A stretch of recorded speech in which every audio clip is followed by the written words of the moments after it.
you're talking about chronic illness, and your energy and your ability to do things is so depleted. And really having that discussion with yourself about what's most important. Hmm. Yeah, I think for all of us homeschool moms, especially, we Yeah.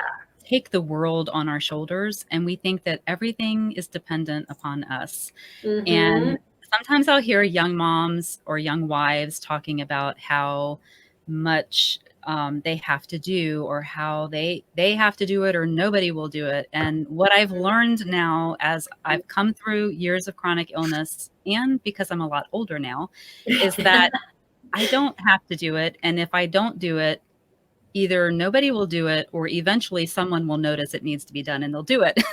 Right. You know, Exactly. and it's not the end of the world. And that's the thing that I learned, through a lot of experience with the Mm. chronic illness. Yeah. It's not going to get done. I can't do it. I'm too sick. I don't have, the ability or whatever it is. And, Mm-hmm. so sometimes things don't get done, and it's not the end of the world. So I think Right. we need to just change our thinking and realize that, first of all, our relationships are way more important than having a perfectly clean house.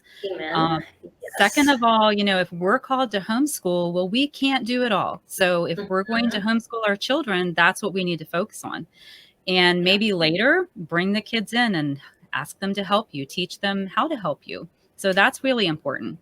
Mhm. Um, so if we change our mindset about that, about, what's on our list, what can we actually physically do, what's Right. really important for today. And if Mhm. you don't know, then you go to the Lord with that list and you ask him, what is the most important thing that I need to do today? And guess what? Exactly. He's going to tell you. He's going to make Yeah. it so clear. Mhm. And I would do that every day. I would just take my list. What's the one most important thing that I really have to do today?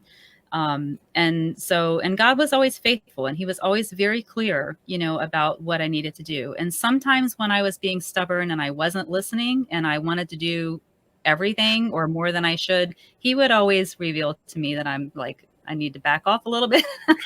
Or, I would do it to myself. I would end up causing more Yeah. pain or more fatigue, or I would get frustrated with my children, So it's just really important to remember we're not called to do it all. We're only called to do what God is asking us to do that day.